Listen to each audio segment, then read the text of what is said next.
Olá, meu nome é Giovana Pimenta, sou estudante do 4º ano de Física Bacharelado na UEL e faço iniciação científica com o professor Pedro em Teoria Quântica de Campos. Neste trabalho, buscamos fazer a quantização canônica de 3 tipos de campos, escalar, vetorial e espinorial.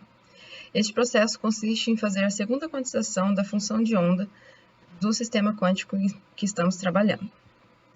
Primeiro, quantizamos os 3 tipos de campos, em seguida obtivemos seus estados de partícula e o conteúdo de spin de cada um. Para o campo escalar, utilizamos como solução da equação de Klein-Gordon uma expansão do campo φ em Fourier, de modo que seus modos de vibração, A e a Dagger, puderam ser reconhecidos como operadores de aniquilação e criação de partículas.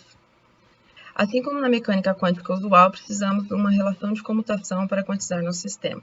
Neste caso, utilizamos a relação de comutação entre φ e π, que é o momento conjugado do campo. Isso implica numa mesma relação para os operadores de criação e aniquilação. Para a Hamiltoniana, obtemos um termo linear no operador n, chamado operador número. Este, ao ser aplicado num estado de partículas, nos retorna o número de partículas naquele estado.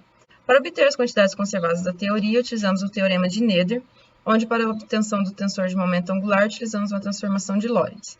Vemos que só há um termo de momento angular orbital, de modo que, não obtendo nenhum termo de momento angular para o spin, vemos que o campo escalar não possui conteúdo de spin.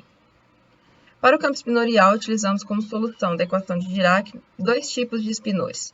Um spinor para energias positivas e um para energias negativas. Ao selecionar a base Ψ+, utilizamos os spinores de Dirac U e para a base Ψ-, os spinores de Dirac V, onde cada um deles são compostos por spinores Xi e Eta, que são spinores de Weyl, dado para a quiralidade de cada partícula. A solução do campo será uma expansão naquelas bases, onde os seus modos de vibração serão, como no caso anterior, operadores de criação e aniquilação. Aqui utilizamos uma notação simplificada, onde a base é dada por um spinor VR, com R igual a 1 e 2 sendo as soluções de energia positiva, e R igual a 3 e 4 as soluções de energias negativas. Para spinores, precisamos de uma nova relação de quantização, na qual utilizamos as relações de anticomutação. Isto aqui irá nos garantir o princípio de exclusão de Pauli, que nos diz que para um estado quântico de férmions só pode haver uma partícula ocupando o mesmo estado. A Hamiltoniana será dada novamente por operadores número, e assim teremos também estados de partículas iguais ao estado do campo escalar. No entanto, aqui temos operadores números para partículas com índices 1 e 2 de energia positiva e 3 e 4 para antipartículas com energias negativas. O momento angular foi obtido da mesma forma, tendo um termo orbital e um termo somado que é correspondente à característica de spin da partícula. Como vemos aqui, temos o gerador do grupo de Lorentz na representação espinorial, dado por matrizes de Pauli, no gerador S, e um fator de meio que nos mostra o caráter fracionário do spin do férmion. Para o campo vetorial, utilizamos essa lagrangiana com o termo de seleção de calibre, onde selecionamos zeta igual a 1, dado pelo chamado de calibre de Feynman. Este nos retornou essa lagrangiana, que nos dá uma equação de movimento Box-Ani igual a 0. Como solução dessa equação de movimento, sugerimos uma expansão em vetor de polarização εμ. Esses vetores de polarização deverão satisfazer as seguintes condições.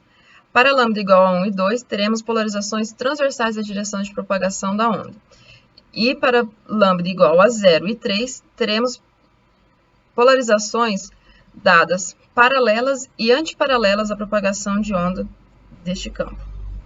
A expansão de campo A será dada da mesma forma como nos outros campos, onde os seus modos de vibração A e a Dagger serão operadores de criação e aniquilação. A relação de comutação será dada da mesma forma. E a Hamiltoniana também será em termos do operador número A Dagger A. No entanto, para partículas com polarização temporal, temos um fator negativo, que não é permitido, pois não limita a Hamiltoniana por baixo. Para resolver este problema, utilizamos o método de Gupta-Bloiler, onde a nossa teoria será trabalhada somente em estados, os quais satisfazem a relação do calibre de Lorentz. Desta forma, nestes estados, o nosso valor esperado do número de partículas com polarização temporal e longitudinal será igual, de forma que a Hamiltoniana terá contribuição só de partículas com polarização transversais. Para o momento angular, temos novamente um termo orbital e um termo adicional referente ao conteúdo de spin da partícula. Utilizando somente a parte espacial deste novo termo e projetando no seu momento, vemos que a única contribuição será dada por partículas com polarização transversal. Como o fator é sempre de um número inteiro, vemos que para esse tipo de partícula o spin tem um caráter inteiro. Esses três tipos de partículas são muito utilizados na teoria quântica de campos e o próximo caminho será partir para a quantização funcional e diagramas de Feynman.